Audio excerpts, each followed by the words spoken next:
सांगली जिल्ह्यातील जत तालुक्यातील अतुल शिंदे यांनी 1.5 वर्षांपूर्वी शेळीपालन व्यवसाय सुरू केलाय।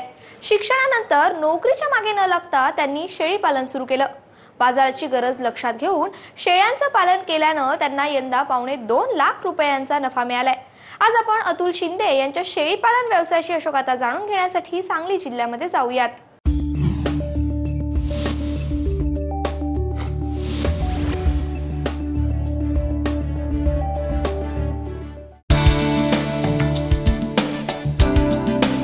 सांगली जिल्ह्यातील जत हा दुष्काळी तालुका। शेतीला पाणी मिळत नसल्याने या भागातील शेतकऱ्यांना गाव सोडून इतर ठिकाणी कामाला जावं लागतं। मात्र याच दुष्काळी भागातील अचनकहळी गावातील अतुल शिंदे यांनी नोकरीच्या मागे न लागता शेतीपूरक व्यवसाय करण्याचं ठरवलं। काकांचं मार्गदर्शन घेतल्यानंतर शेळीपालन व्यवसाय करण्याचा निर्धार केला। शेळीपालनाचं प्रशिक्षण पुण्यात घेऊन 1.5 वर्षापूर्वी शेळीपालन व्यवसाय सुरू केला। मी शेळीपालनाकडे वळण्याचा माझा बिझनेस नवीन पिढीने नोकरी न करता एक स्वतःचा बिझनेस चालू करून स्वतःच मालक व्हावं अशी माझी इच्छा होती। नोकरीत आपल्याला जे नोकरीत आपण कमवू शकत नाही तो आपण स्वतःचा एक बिझनेस चालू करून जे आपण नोकरीपेक्षाही 4 पट दुप्पट पैसे कमवू शकतो असा कोणता तरी बिझनेस करण्याच्या दृष्टिकोनातून मी माझं पुण्याला शिक्षण चालू असताना मी पुण्याला माझे काका श्री मोहन दादाजी शिंदे यांनी मला मार्गदर्शन केलं। ते MSc ॲग्री आहेत, सध्या वरिष्ठ पोलीस निरीक्षक म्हणून ते पुण्यात स्थायिक आहेत। त्यांनी मला ॲग्रिकल्चर त्यांचा विषय असल्याने त्यांनी मला एक ॲग्रो बिझनेस करण्याकडे कल दिला आणि मी शेळीपालन करण्यासाठी पुण्यामध्ये विविध ठिकाणी प्रशिक्षण आणि व्हिजिट दिल्या। तिथे मी बऱ्याच ठिकाणी शिकलो की स्वतः कसं शेळीपालनाचे प्रकार किती आहेत, आधुनिक, बंदिस्त आणि फिरतं शेळीपालन। ह्याच्यामध्ये मी बंदिस्त शेळीपालन निवडलं। आपल्या भागात सूट होणारी कोणती जात आपल्या भागात सूट होईल ह्याचा मी अभ्यास केला।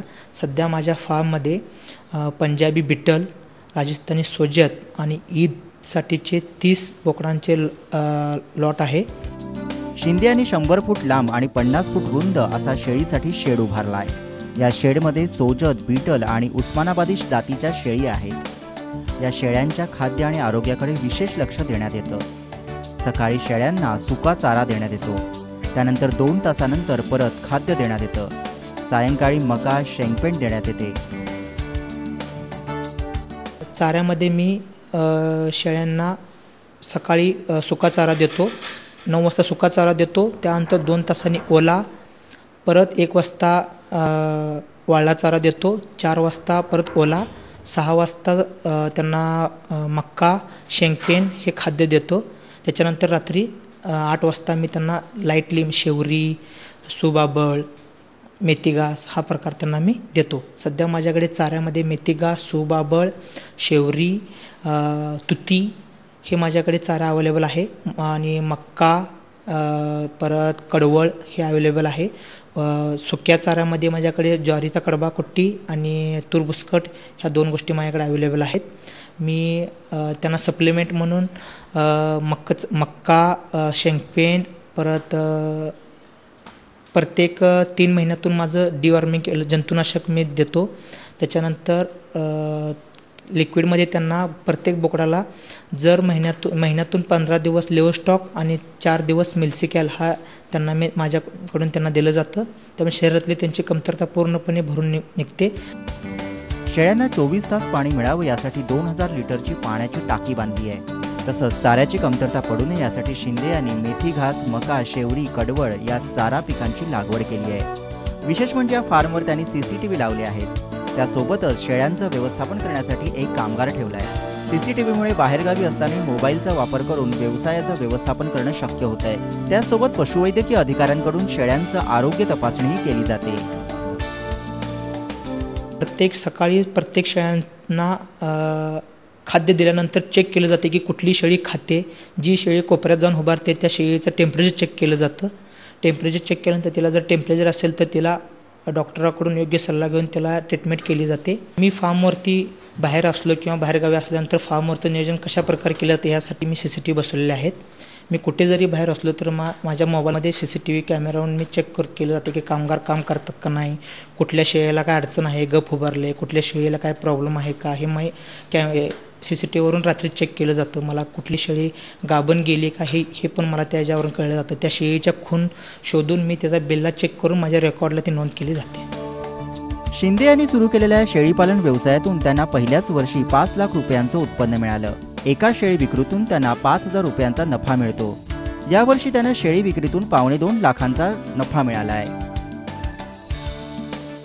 पिल्ले जी माझ्याकडे तयार होतात 4 महिन्याचे करडे, साधारण 26-27 किलोच्या करड्यांना मी माझ्या लोकल मार्केटमध्ये कटिंगसाठी साधारण मला शेळीपालन चालू करून 1.5 वर्ष झालं आहे. पहिल्या वर्षी साधारण मला सर्व खर्च वजा जाता 5 लाख रुपये प्रॉफिट मिळालं आहे.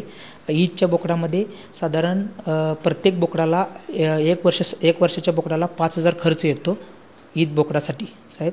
त्यानंतर बोकडाचा विक्री साधारण 22,000 ते 23,000 रुपये आपल्या मार्केटमध्ये, म्हणजे मिरज आणि जत मार्केटला जर विकायचं म्हटलं तर 25,000-26,000 रुपये खर्च येतो. 5,000 खर्च वजा जाता बोकडामागे आपल्याला 17,000 ते 18,000 रुपयेचा खर्च येतो आणि वजा जाता आपल्याकडे 5,000 रुपये एका बोकडामागे प्रॉफिट राहतं. साधारण माझा 4 ते 4.5 लाख रुपये माझा ईदला बोकडे खरेदी होतील. त्यामध्ये माझा खर्च वजा जाता मला 2.25 लाख रुपये माझं प्रॉफिट आहे. आज ग्रामीण भागातील मुलं शिक्षणानंतर नोकरीसाठी शहर गाठतात. मात्र शहरात प्रत्येकाला चांगली नोकरी मिळते असं नाही. त्यामुळे अनेक जण कमी पगारात शहरात नोकरी करत असतात. त्याऐवजी अतुल शिंदे यांच्याप्रमाणे शेतीपूरक शेळीपालन किंवा कुक्कुटपालन व्यवसाय केल्यास त्यांनाही मोठी आर्थिक प्रगती साधता येईल. विजय पाटील, साम टीव्ही, सांगली.